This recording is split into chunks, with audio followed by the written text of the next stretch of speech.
Today we're talking romance. Now we all of us like to think that we're way up here. We got this thing All covered. five of us are experts in this. We one. know what's going on. Let's just cut to the next topic. We're good. But our wives might not have the same opinion. And it's you and me, babe, whatever comes. Knowing bigger hands are holding us, and our greatest days are ahead of us. Growing in love, learning to be a better us. Hi there, so glad you've joined us for A Better Us. Welcome to our home. I'm excited about what we're covering in today's show. I mean, what girl doesn't like to talk about romance? The dictionary defines romance as a feeling of excitement and mystery associated with love. Sounds like a lot of work to me, actually. But work that is definitely worth it. Let's face it, after a few years of marriage, romancing our wife can be a challenge for us husbands. So the guys of A Better Us decided to get our heads together in what we like to call the huddle. And joining us there with practical advice is best-selling author and relationship expert Bill Farrell, co-author of Men Are Like Waffles, Women Are Like Spaghetti. Romance is a topic guys don't usually talk about, so it'll be fun to listen in. And later, with marriage stress reaching an all-time high, authors Sean and Lynette Reed delve into an area we'd all like to improve on: unity, and the steps we can take to get there. Right. And joining us in the kitchen to add a little spice to the conversation, we'll have our kitchen couples, CFL football great Mike Pinball Clemens and his wife Diane. And youth and children's ministers, Eric and Kara Means. Stay with us, it's going to be good.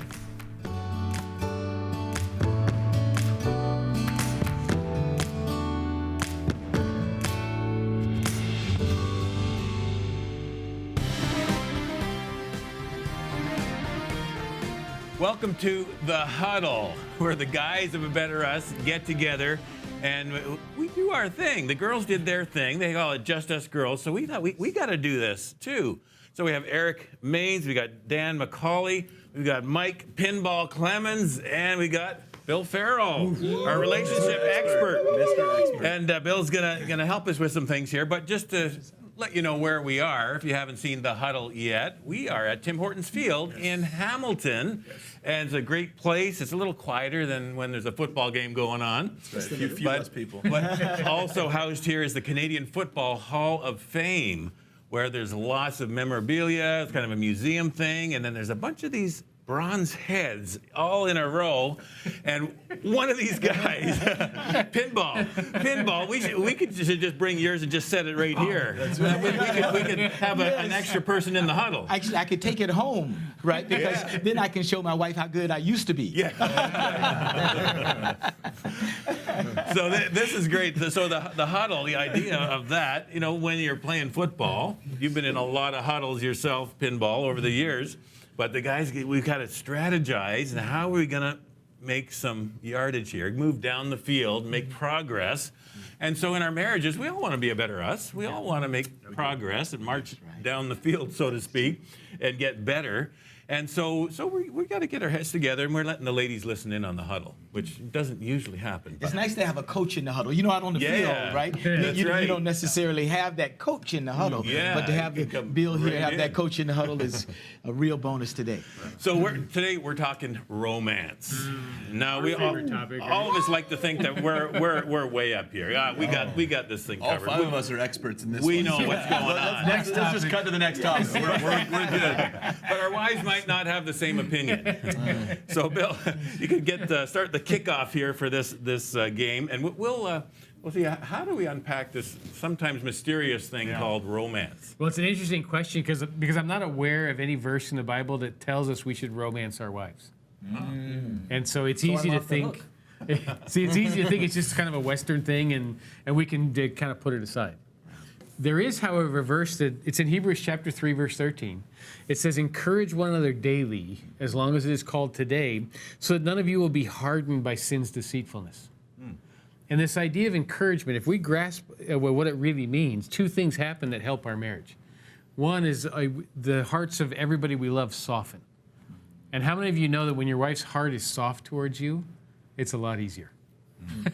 If her heart gets hardened towards you, it's a tough journey. Amen. And the other thing that happens is the people you care about absorb what's true. And if in your home you have an environment where your hearts are soft and you can absorb what's true, your relationship's going to flourish. And one of the best ways we can do that with our wives is to romance them. Because what romance says is you're worth it. You're worth the time, you're worth the planning, you're worth the effort, you're worth whatever money it costs. And when you get that message across to your wife, you are worth it. It softens her heart, it opens both of you up to what's true, and it helps your marriage flourish. But as guys, again, we tend to think of it as transactional. So we think if I spend enough money, she's going to think it's romantic. But what women tend to see as romantic is when we make connections into their life. So anytime you interrupt them for no reason in a soft way, that's why flowers work. Because you interrupted her day in a soft way, and she goes, oh, he was thinking about me. Yeah. When you call her or send her a message for no reason, because we get used to this guy has to get done, that has to get done, where are we going here, and it becomes all business. But when you say, I was just sitting here thinking about you, yeah, go for it, go, Michael. Do it quick. And you just literally say, I was just thinking, I'm a very privileged man to be married to you. And you just leave it at that. It connects into her heart. And when you remember things that are important to her, if you remember important days, you remember important places, she gets this sense that he's connected to me. And I've discovered almost anything can turn romantic. Like we asked one lady, what's the most romantic thing your husband's ever done? And she said, well, early on in our marriage, he went through our neighbor's yard and picked flowers, wrapped them together in a bouquet with duct tape. And I was like, what? Like stolen flowers and duct tape? Really? It's effective, I guess. And she said that was the first thing he did all on his own to express his love to me, because he's a duct tape kind of guy. Okay. And it started a progression in our marriage where he's kept doing things like that. So for them, it's all about us connecting to them, not necessarily going over the top unless we can. It's us getting the message across, you matter to me and you're valuable. And when that happens, our wife's hearts soften toward us, and the truth flourishes in our home, and marriage works. Sometimes we think it's got to be the go big or go home. You get on a field Or go big and go you're home. out on a jumbotron saying you get flashed across the middle of a game, honey, I love you, or something. You got to go big. But a lot of times, as you see, it's just the little things that are saying, hey, I'm thinking about you. Yeah. And I'll just be honest with you guys. The thing that I got the most romance points for wouldn't even be really considered romantic if you were writing a script for a book or a novel. I've told you before, my wife's really creative. And because of that, the gas gauge in her car, she tends to see as advisory, not authoritative. And she ran out of gas one day, and she called me. She said, Bill, I have an appointment 2 blocks up the street. Can you come rescue me? So I thought, okay, I'll do the big heroic thing. So I was going to run by the house, get a little gas can, get gas in the car, put a little bit of gas in her car, take it to the gas station, fill it up, drop her car off, go back to my car, be her big hero for the day. Well, I get to where the car is gone. And I realized this car can't be stolen because it's out of gas. So I called our sheriff department. The car's been impounded and it's on its way to the impound lot. So I have to go up the street and tell Pam, your car's been impounded, we got to go, let's move. And so we get in the car and she starts criticizing herself. She's like, I can't believe I did this. I'm so stupid. I'm so blonde. I just can't. I do this all the time. And this thought crossed my mind that I knew God was kind of coaching me along. And he said, Bill, just say this. So I said to her, Pam, if this is all it costs me to be married to you, it's well worth it. Now, little did I know that went straight to her heart. And she was like, I guess one of the best weeks we've had in our marriage. And she keeps quoting it. And it's only because it was a connection into her life. And so it doesn't always have to be spectacular. Yeah. It just has to be our determination that we're going to make sure they know they're valuable. And it'd be interesting to have you guys share, because there's two ways to be romantic. One is habits, like things you do over and over and over again, and then events. Right. Things that you do once a year or once in a lifetime. So are there any habits you guys have that keep expressing love to your wife? And you have any great stories about that idea that just really worked that other guys might want to hear about? Well, when it comes to habits, and Kara tells me that she appreciates these things. I do little things like helping with the dishes and making breakfast, and you know what? Let me let the dogs out. You're on the couch type thing.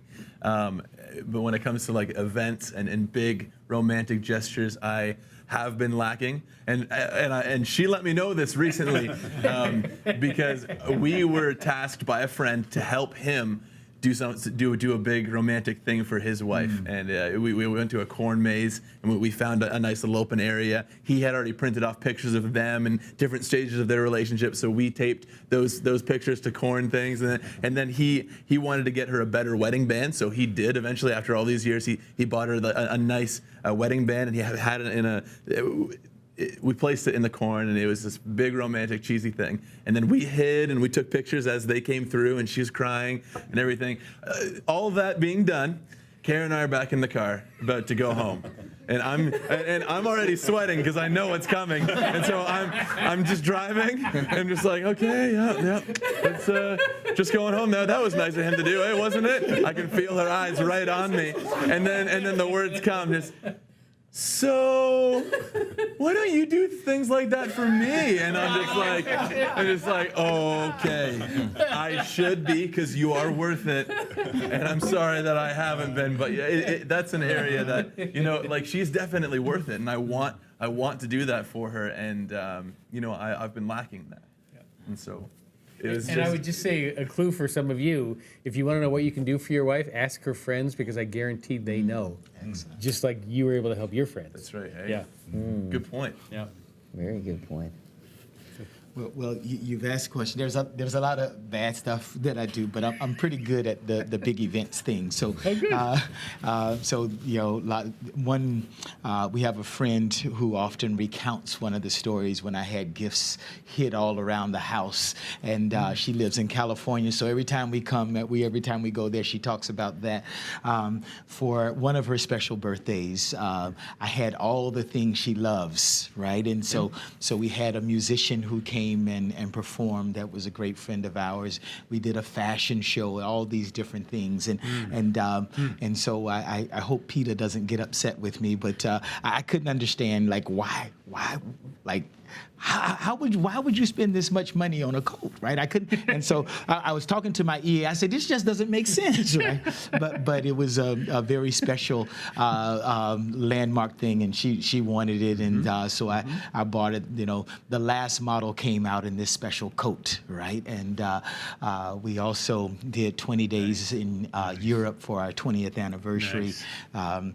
We had for another special birthday, we had Brian McKnight come and sing, and first she got surprised by all her brothers and sisters showed up the day before, and then we had this event and this party, and then this guy who she really her favorite singer we had come and perform. So we have so not so good at some other things, but the big events I'm okay at. Yes. I just hope Kara's not listening to you. Yes. I'll be in the car again. She's like, Pinball was telling those stories about. Yes, dear, I do remember that. Sorry, I can't. I would say I've typically done better at the big events thing too, and sometimes forget the little things along the way. Like I can go back and recount a lot of big things, because I had to pursue my wife, as we are, as guys tend to like to do, and so I had to woo her with lots of things and lots of just shows of affection and big events or whatever, all of it. And I would have to say this is calling awake to me, that I need to make sure that I'm stepping up my game in the day-to-day kind of stuff, because I maybe let my foot off the gas pedal a little bit in some of those things. But I would definitely still do big events, but I think I could definitely step it up in the day-to-day stuff. Yeah. And I think some of the smaller things are the things that she's remembered most. Like when we were in university, I would write a continuing letter. So she would receive one each day, right? Yeah. And so the letter would unfold. So you send 5 letters out, put one next one.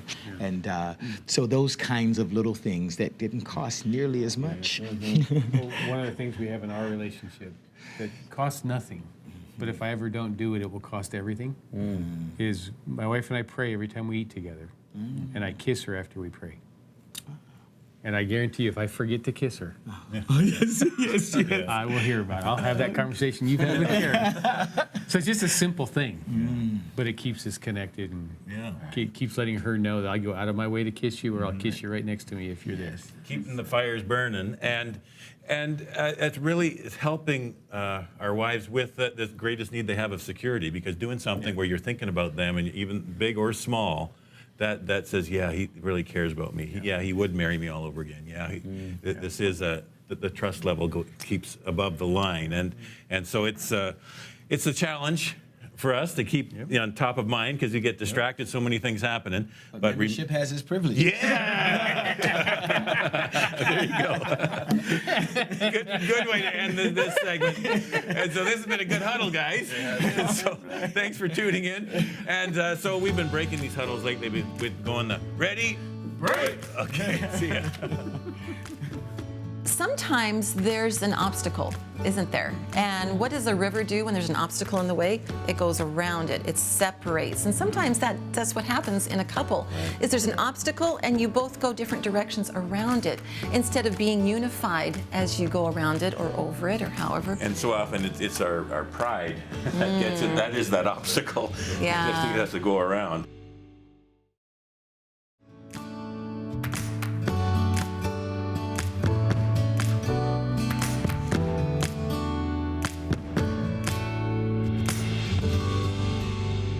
If you've become a house divided, a critical thought to keep in mind is that our perception drives our experience.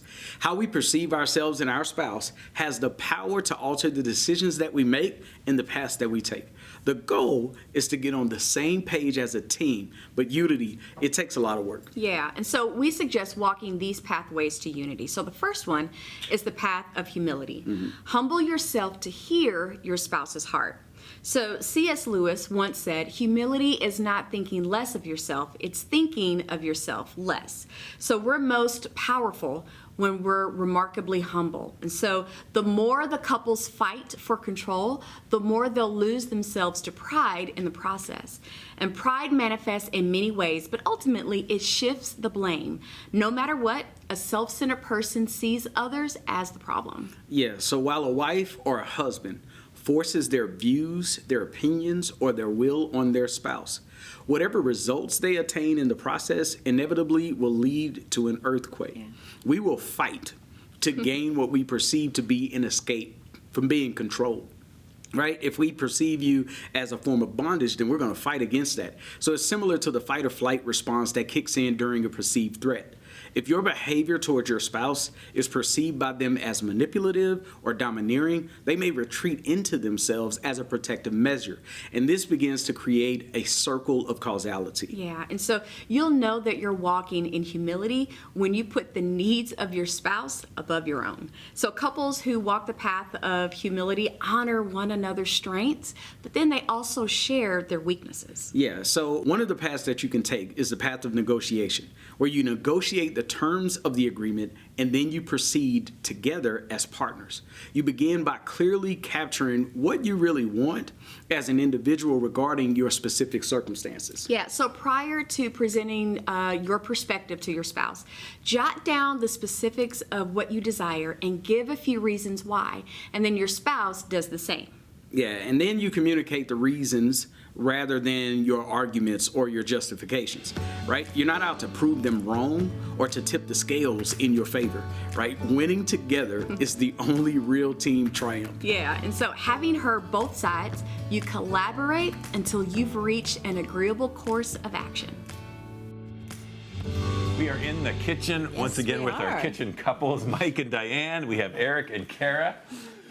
And so we just heard from Sean and Lynette Reed and some great insights and teaching about the pathways to unity. You know, we all have that kind of as a goal. We don't want to be divided in our marriage. We don't want to be our house divided. We do want to come together, but yes, you have to have some intentional pathways to follow along, and some good teaching there. You know what? Sometimes there's an obstacle, isn't there? And what does a river do when there's an obstacle in the way? It goes around it, it separates. And sometimes that's what happens in a couple, is there's an obstacle and you both go different directions around it, instead of being unified as you go around it or over it or however. And so often it's our pride that gets it. That is that obstacle Yeah. that things have to go around. Yeah. And so the idea of humility is It's a great concept, not always easy though, because of our natural tendencies, but so important to ever get together in unity. So unity, you guys have been married 7 years. I'm sure you've tackled some things that have challenged your unity. Yes, for sure we have. I really appreciate how they said to think of yourself less. So a good question is, in what ways can I think of myself less? And to humble myself in a moment, like it might be a little difficult to humble myself in a moment where I know that I'm right. I know that I am right, but that doesn't give me the right to ignore Kara's feelings and thoughts on the topic. And so to humble myself and just say, and who knows, she could change my mind in the process because my heart is connected to her heart, and I might see her perspective by listening to her thoughts. And so That's true. I feel that's important. And I like how they said that the way that we perceive ourselves or our spouse can alter our paths or the decisions we make. Wow. So I think that also speaks to the power of our thought life towards our spouse. Like, how are you perceiving them? Do you trust them? Do you respect them? Do you want to follow them in decisions? Or I just think that has the power to either tackle that obstacle together or to kind of make your own paths. That's good. Yeah, I also love, she used one of my favorite quotes when it's not that you're thinking of yourself less, but you're thinking less of yourself. And I know Mike likes to use the illustration of we're a team. I am you and you are me, right? And if I'm tearing you down, you're tearing me down. If you're tearing, yourself down, so we're one team. And so many times I love this because he says it all the time. When we're around people, he'll tell people, I live to serve my bride, right? And when you have that mentality that I live to serve you, you live to serve me, right? Then that means that we're on the same page. I mean, Mike, maybe we should call you Saint Mike because I don't know. That sounds pretty good there. I've learned how to win, right? And in order for me to win, I need to defer to her, so I do not deter her. And when you refer to her, right, make sure you always prefer her, that it's always positive. And so it really, when I lose is when I win. When I defer, right, I get all of her, right? I don't just get a portion of her. And when I defer to her and really, and that's not something where I'm giving up my beliefs. It's nothing of that nature, right? But it really is just having a deference to her. So to your bride. what would you say? Because I imagine there's some husbands watching right now, and you're saying, okay, Mike, that sounds good, but am I giving her too much control? Like, really? Like this, does that then throw us off balance because I'm just deferring to her constantly? When does she defer to me? Like, what do you say to husbands who would say that? I would say that if you want control, right, get a video game. Right. This is not about control. It is about relationship. That's and in relationships, we give to one another. It's a back and forth. It's amazing when you defer how much you get, and that's the hidden lesson in it all. And it's out of the bag now. It's out of the bag. Well, I love that. some men will think, you have to be dominant, you have to dominate, and you have to be in control. But that is really the opposite of being like Christ, as we're told to be in the scriptures, toward our spouse. Yeah. You become the servant. Jesus washed the feet of his disciples, and that takes humility, right? But the benefits of that are so great because you're just developing the relationship, and it's not that there has to be a winner and a loser. It has to be a win-win. You work toward a win-win because if there's a winner and a loser, really you both lose because of the hurt to the relationship. I was about to say, we both want to win. Everybody want to win, but like I said when I spoke before, I play this game for you. So if we're playing the game for each other, we're both going to win. And if you're both striving to be more like Jesus, then isn't that a beautiful place to be? You know? And know this, when you want to be dominant, right? What could happen is you can leave Tom Brady on your bench. Right, you know that quarterback, right? Yeah, the handsome guy too, right? But best quarterback in history, and the reality is he was like the pick numbered like 211 or something like that in the draft, right? In other words, you know, I have my if I'm dominant, I've got my wife sitting on the bench, and you can see through every episode that she's actually the better part, right? So we can, in being dominant, you can miss the good part. That is so good. I like that. This is good stuff. It is. Yeah. It is. It's been a good program. So we'll be back to wrap things up in a bit, so don't go away. Thanks, guys. That's good.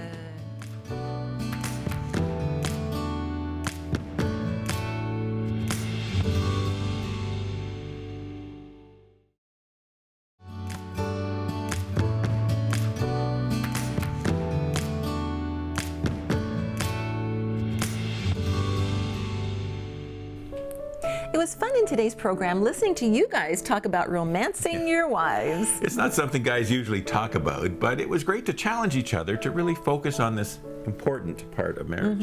And I loved what Mike and Diane said about having a team mentality in marriage. We need to remember that we are on the same team, because when something big comes up, we can't let it divide us. We have to face it together as a united front. Right. But if we're honest, sometimes unity can be hard because our natural inclination is to be selfish, right? It all comes down to making changes on the inside. Changes that are pretty tough in our own strength, but can actually flow out of a personal relationship with God. That's right. And as we focus on growing in our relationship with Him, changes start to happen. We become more like Jesus, more loving and patient and selfless, and every part of our lives benefits. If you're not sure how to take the first step toward that kind of relationship with Jesus, or if you simply want someone to pray with you about what you're going through right now, you can call our prayer line. It's 24/7, and there's a caring person waiting to answer your call. Or you can visit our website at abetterus.tv for lots of marriage resources that will help to strengthen your relationship with God and with your spouse. Thank you for spending some time with us today, and remember, with God, there is always hope to become a better us.